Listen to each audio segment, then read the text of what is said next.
بسم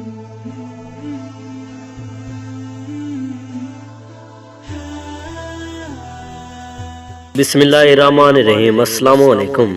سلمہ ایک انتہائی محنتی اور فرض شناس لڑکی تھی۔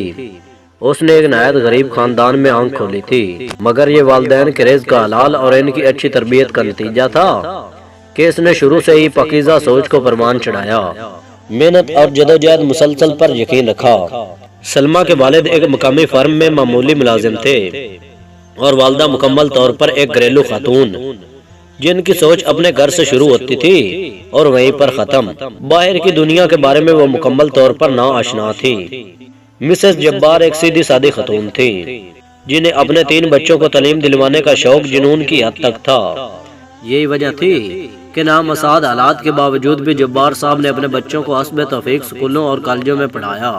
سلمہ ان کی سب سے بڑی بیٹی تھی۔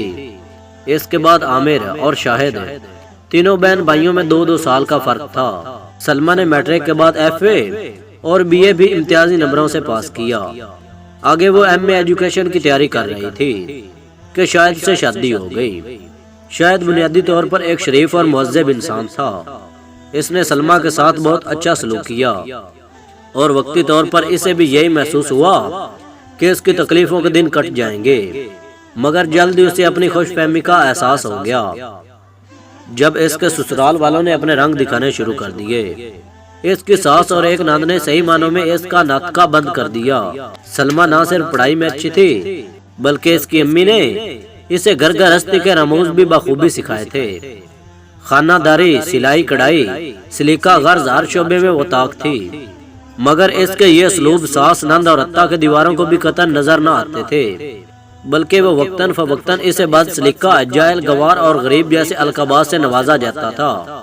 اسے اس بات پر حیرت ہوتی کہ اس نے اپنے والدین اور اساتذہ کو یہی کہتے ہوئے سنا تھا کہ تعلیم ہی اصل دولت ہے، روپیہ پیسہ تو آنے جانے والی چیز ہے، تو پھر اسے غربت کا تانا کیوں دیا جاتا ہے۔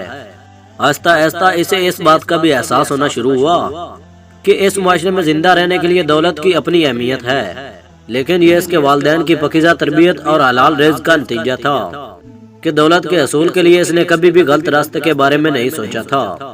قدرت نے بھی اسے اپنی حالت کو بہتر بنانے میں مدد دی۔ سچ کہتے ہیں کہ نیت نیک ہو اور انسان کا عزم سچا ہو تو اللہ تعالیٰ غیب سے ایسی امداد مہیا کرتے ہیں جہاں سے اسے گمان بھی نہیں ہوتا۔ ایک دن سلمہ کی ایک پرانی سہیلی اسے ملنے آئی۔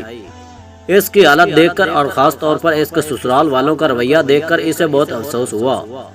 سلمہ بھی اس سے سچ کو چھپا نہ پائی اور اس نے روتے ہوئے اپنی تمام داستانیں غم اسے سنا ڈالی۔ رضیہ اس کی ہمدرد سہیلی تھی۔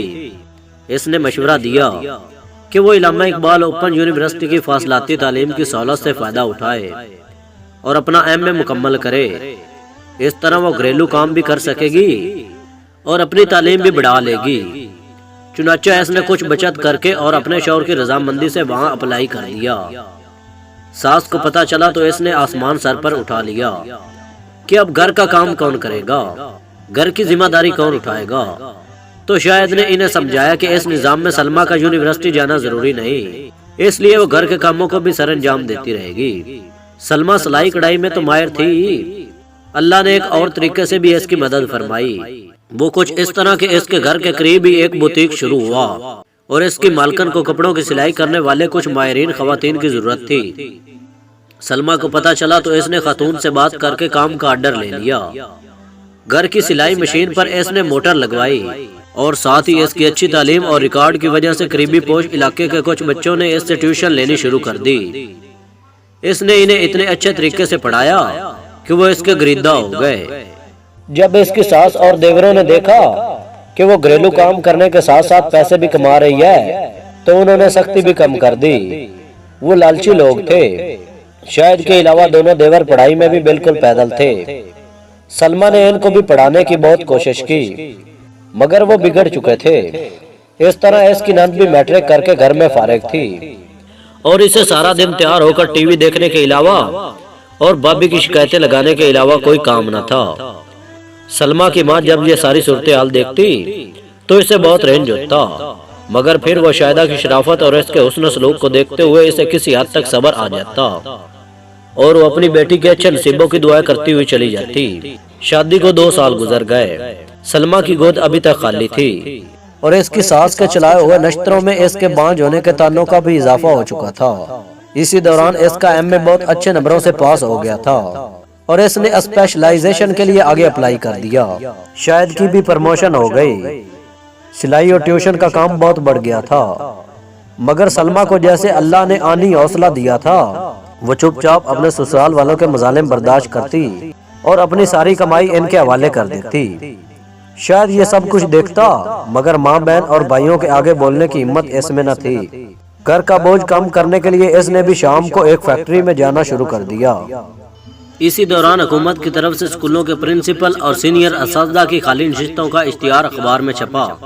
تجربہ نہ ہونے کی وجہ سے سلمہ پرنسپل کی سیٹ کے لیے تو اپلائی نہ کر سکی، مگر اس نے سینئر ٹیچر کی پوسٹ کے لیے فارم جمع کروایا۔ ساتھ ہی اس کا ایم فل بھی مکمل ہو رہا تھا۔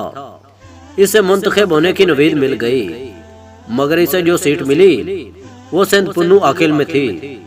اس نے اپنے شوہر سے بات کی اور شاید نے کچھ مشکل کے بعد اپنے گھر والوں کو آمادہ کر لیا۔ ان لوگوں کو محض پیسے سے غرض تھی، اس لیے کچھ پس و پیش کے بعد وہ مان گئے۔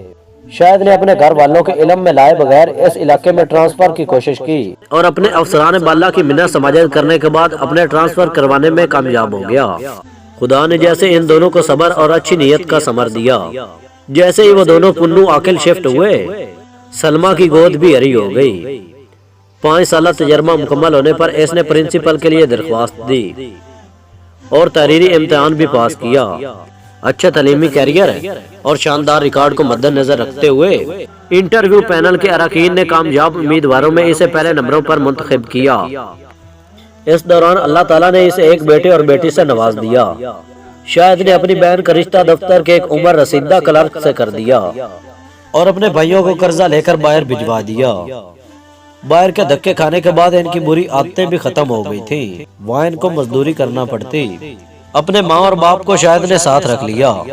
بیٹی کی شادی اور 2 نکمے بیٹوں کو باہر بھیجنے کی وجہ سے اب اس کے طرز عمل میں بھی تبدیلی آ چکی تھی۔ سلمہ اور شاہد نے نیک نیتی سے اپنے فرائض نبھائے، اپنے بہن بھائیوں کی مدد کی اور جہد مسلسل سے اپنے حالات کو سنوارنے کی صحیح کی، جس کا نتیجہ انہیں معاشرے میں ایک باعزت مقام کی شکل میں حاصل ہوا۔